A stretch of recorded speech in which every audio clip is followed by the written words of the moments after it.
grandmother's name. Really?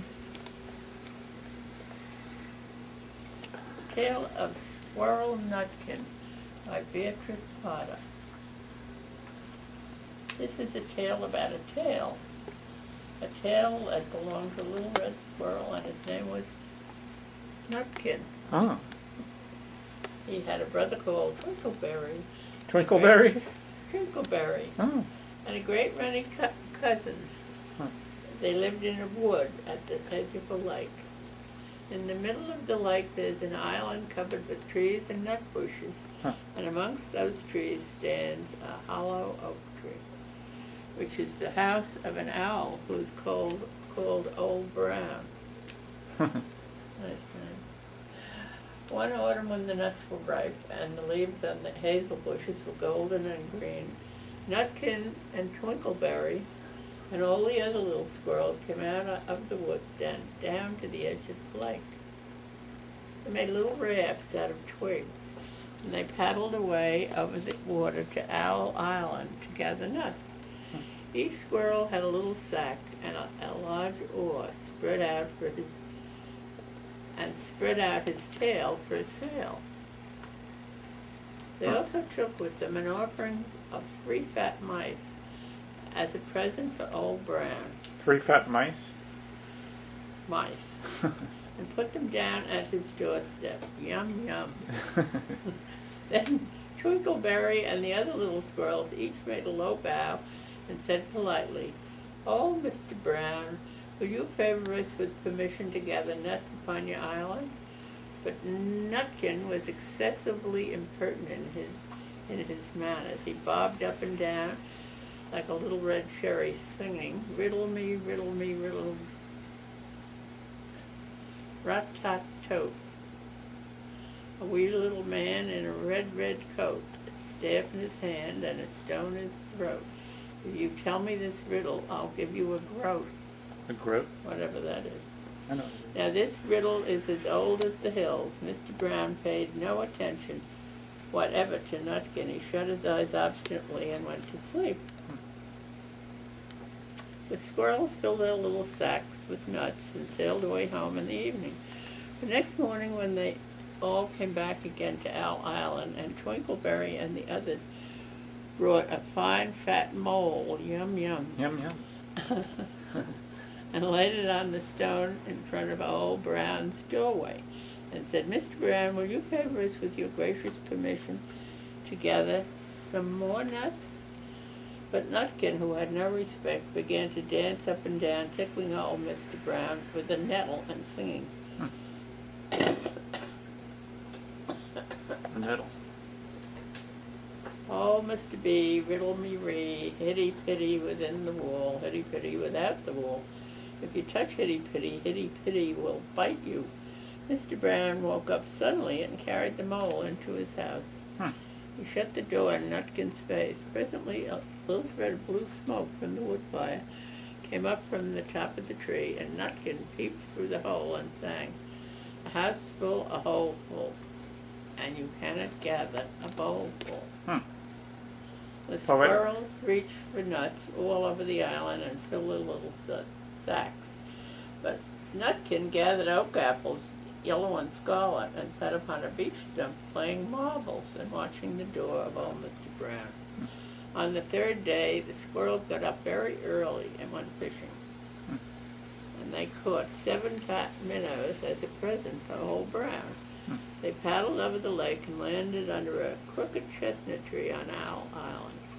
This is kind of long, isn't it? Yeah, well. Twinkleberry and 6 other little squirrels each carried a fat minnow. But Nutkin, who had no nice manners, brought no present at all. He ran in front singing. "The man in the wilderness said to me, 'How many strawberries grow in the sea?' I answered him as I thought good, 'As many red herrings as grow in the wood.'" But old Mr. Brown took no interest in riddles, not even when the answer was provided for him. On the 4th day the squirrels brought a present of 6 fat beetles, yum yum, which were as good as plums in plum pudding for Old Brown. Each beetle was wrapped up carefully in a dock leaf and fastened with a pine needle pin. But Nutkin sang as rudely as ever. Oh, Mr. B, riddle me ree, flower of England, fruit of Spain, met together in a shower of rain, put in a bag tied round with a string. If you tell me this riddle, I'll give you a ring. Huh. Which was ridiculous of Nutkin because he had not got any ring to give to Old Brown. Hmm. The other squirrels hunted up and down the nut bushes, but Nutkin gathered robin's cushions off a briar bush and stuck them full of pine needle pins. On the 5th day, the squirrels brought a present of wild honey, and it was so sweet and sticky that they licked their fingers as they put it down upon the stone.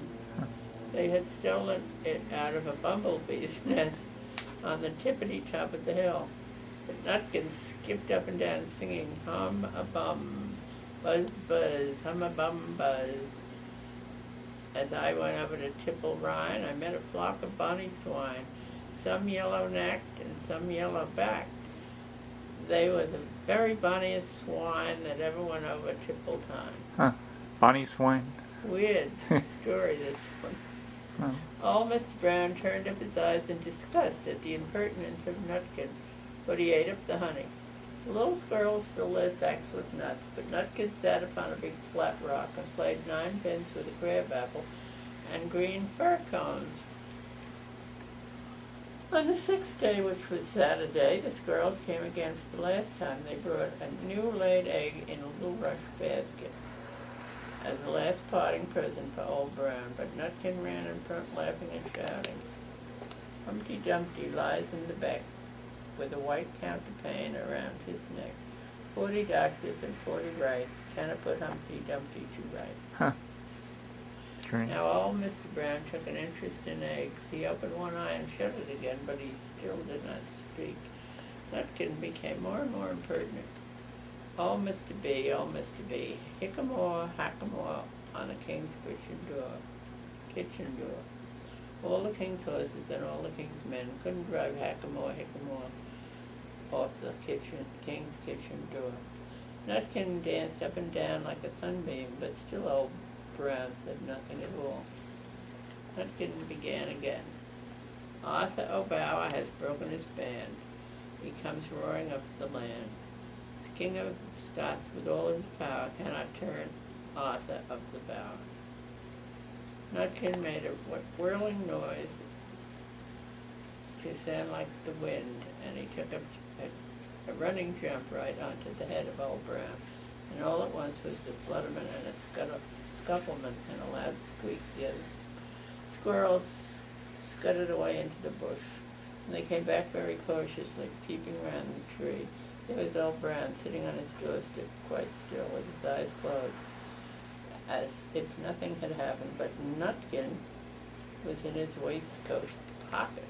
This looks like the end of the story, but it isn't. Old Brown carried Nutkin into his house and held him up by the tail, intending to skin him, but Nutkin pulled so very hard that his tail broke in two when he dashed up the staircase and escaped out the attic window. And to this day, if you meet Nutkin in a tree and ask him a riddle, he will throw sticks at you and stamp his feet and scold and shout, "Cuck, cuck, cuck, cur, cuck." The end. That's a stupid story. Yeah. Well, were you supposed to say that's? Huh? Say no. That's a good story, isn't it? I said that's a stupid story. Oh, we'll say. Well, that's the end of the story.